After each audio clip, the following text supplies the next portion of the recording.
Hey everyone, David Nuno with TexAgs Radio here. Does winning a national championship in college football make you a top coach? I think when it comes to Jimbo Fisher, absolutely. But a lot of folks said with Ed Orgeron, not the case. We talked a little bit about Ole Miss in our Get to Know the SEC series. How good are they going to be? Lane Kiffin, got some problems with him. Absolutely. Jesus Ortiz, a good friend of mine, covered baseball, Astros, Yankees, Mets, you name it. Also has a lot of good stuff to say about Jim Schlossnagle. He heard from some sources out there. Also, Stephen McGee. We love Stephen McGee. First time for me to talk to him on this show. Daltonian, you'd think college football regulation is a good thing, right? I want everyone to get relegated.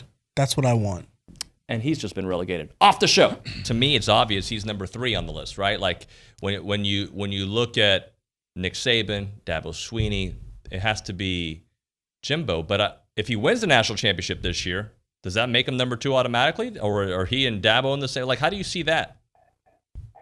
You know, Dabo's had a great run. It's hard to argue with his continued success. And so, you know, rankings are always difficult for me. It's once you get in that upper tier, they're all really good. I think under the right circumstances and in the right environment, they would, you know, one could do better than the other. And I think Dabo really fits Clemson well. And I think Jimbo Fisher really fits A&M well. I think he's a culture fit for us. I think he understands what A&M is all about. I think he enjoys Texas, and he has all the resources it takes to be successful. So, you know, it's hard to say if Jimbo were to win a championship, does he deserve to be? I don't know. They're all really dang good football coaches. The guy at OU is a good football coach. You know, you go across the country, you're going to find them. Jimbo deserves to be in that ring of guys right now. That playing out. Do you think a great season keeps him here longer, or he would bolt? I think he bolts, and I think the administration knows that, and I think the fan base knows that, and I think they're okay with that. You've got the worst case scenario as it stands now is you've got an offensive coordinator in Jeff Lebby that was really wanted by a lot of programs throughout the country, but he saw the talent coming back specifically on offense. When you return 4 out of the top or 4 of your 5 offensive linemen starters returning, you've got a wide receiving core that's one of the best in the country, in a really loaded backfield in running back and quarterback Matt Corral that's on a lot of preseason magazines, top quarterback in the SEC, and then a lot of draft boards for the NFL. He's pretty high up. So he sees an offense, he being Jeff Lebby, the offensive coordinator, he sees it as a chance to win.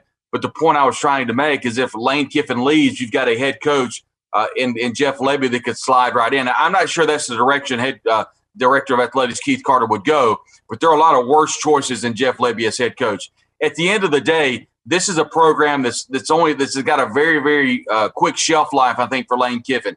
He's got aspirations much higher than Ole Miss, but the thing about that is, you know, I think he's okay with that, and I know Ole Miss is probably okay with that. Being a baseball guy, what are your thoughts on what the Aggies have done there with Schloss taking over the realms there, Schlossnagle, the new head coach, and just the direction of this Aggie program in all layers, right? You name it, they got top coaches at all spots. Yeah, absolutely. I'll tell you, this is all you need to know. You know, the baseball writing community is very small and very tight. And as soon as the Aggies hired him, I got an email from one of my closest guys, Mark Gonzalez of the Chicago Tribune, formerly of the Chicago Tribune. He's like, awesome, raving about him. And when you have guys like Mark Gonzalez who've covered baseball at the greatest levels, you know, he's so well respected. And Kirk Saarloos, his pitching coach, who's now the TCU coach, like I've known him since high school. I covered that guy when I was at the Long Beach Press Telegram, and he was a quarterback and a baseball player. So to see the type of quality guys that he's not only hired but developed, that says a lot. The Aggies are going to be.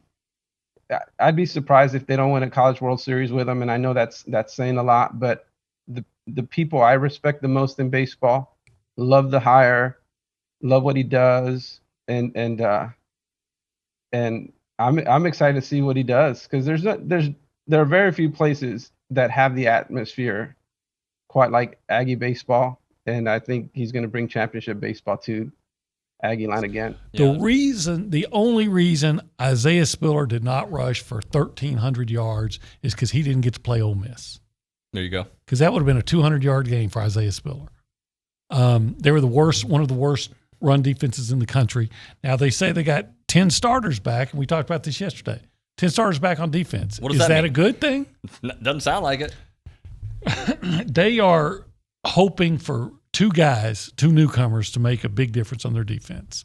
Tywan Malone, freshman that came down between A&M and Ole Miss at defensive tackle, and Ole Miss won that one. And then Jake Springer, he's a hybrid linebacker safety that played at Navy 2 years ago. He opted out last year, but and nothing against him, but I think when you're at a point where you're hoping a transfer from Navy is going to make you so much better in the SEC, I mean, to me, that tells you where you are defensively. So I like to ask this question. We did it yesterday with Arkansas. If Ole Miss is playing in other conferences, how do we look at them? I believe they beat Indiana in the bowl game, right? Outback Bowl. And Indiana was a different team last year. They were actually pretty good, but it's still in the back of most people's minds, it's just Indiana. But how does Ole Miss do in the Big 12? How do they do in other conferences? Do we sometimes undervalue the teams because we're so top-heavy here in the SEC? I think they were probably a team that would. First of all, I think they're built for the Big 12, and I think they would probably finish about third in the Big 12. They would have scored a lot of points, and they would have given up a lot of points. Just like I don't think they had beaten Oklahoma. Maybe not would have beaten Iowa State, which is another team that I think is kind of overvalued, but maybe not. But I think they'd have been right there and probably would have beaten Texas because they could score. I like their quarterback, Matt Corral. I like him. He's really good when he doesn't throw a lot of interceptions. Now, he threw the 6 interceptions against Arkansas, and yet they were despite all that, with their last series, the last time they had the ball, they were in a position to still win the game. Content. I know you need this content, so smash the like button and follow us here on YouTube and everywhere else. Plus, go to TexAgs.com/subscribe. Become a subscriber. Great content. Beyond me, Luch, and everybody. Make sure you do it.